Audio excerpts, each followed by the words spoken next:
Bapak Ibu, saya Yulia Budi Surahmawati, calon guru penggerak Angkatan 5 dari Kota Metro. Hari ini kita akan membicarakan tentang pembelajaran berdiferensiasi. Pembelajaran berdiferensiasi adalah serangkaian langkah pembelajaran yang berorientasi pada kebutuhan murid. Apa saja yang menjadi kebutuhan murid? Bagaimana kita menyikapinya? Dan bagaimana kita merancangkan pembelajaran yang berdiferensiasi? Mari kita simak pemaparan materi berikut ini.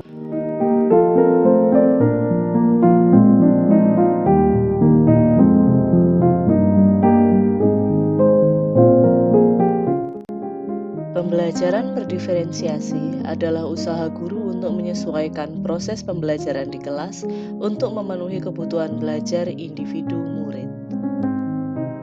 Kebutuhan siswa dalam usaha pembelajaran berdiferensiasi adalah yang pertama, kurikulum yang memiliki tujuan pembelajaran yang didiferensiasikan secara jelas.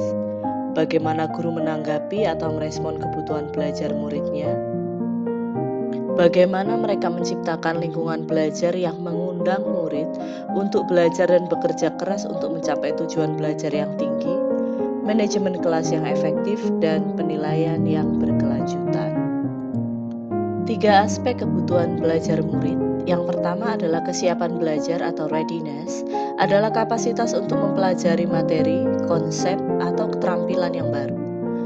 Kedua, minat, yang merupakan suatu keadaan mental yang menghasilkan respons terarah kepada suatu situasi atau objek tertentu yang menyenangkan dan memberikan kepuasan diri.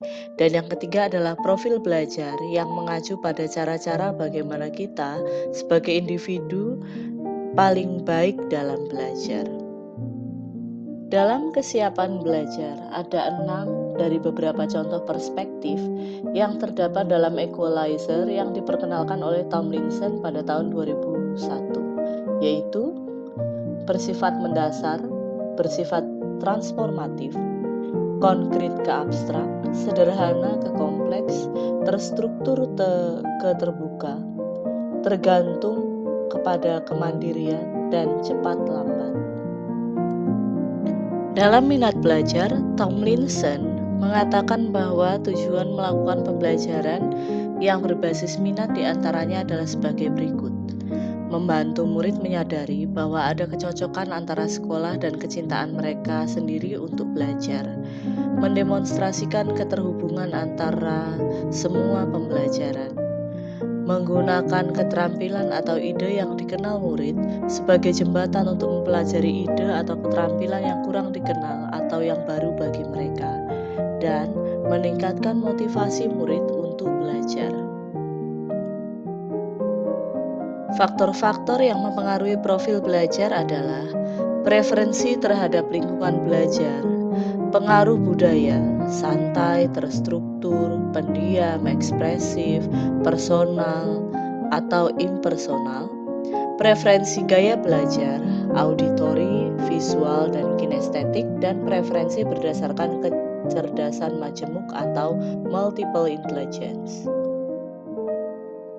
Cara untuk mengidentifikasi kebutuhan belajar murid adalah dengan mengamati perilaku mereka, mencari tahu pengetahuan awal yang dimiliki oleh murid terkait dengan topik yang akan dipelajari, melakukan penilaian untuk menentukan pengetahuan, keterampilan, dan sikap mereka saat ini, mendiskusikan kebutuhan murid dengan orang tua atau wali, mengamati murid ketika mereka sedang menyelesaikan suatu tugas, dan bertanya pada murid atau mendiskusikan permasalahan dengan murid.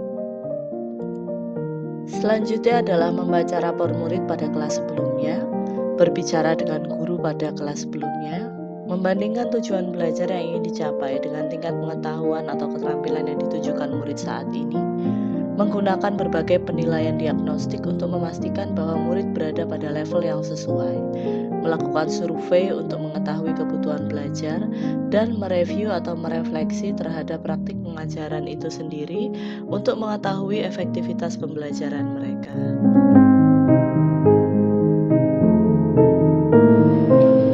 Demikian pemaparan tentang pembelajaran berdiferensiasi. Semoga video ini bisa membawa manfaat dan informasi bagi kita semua.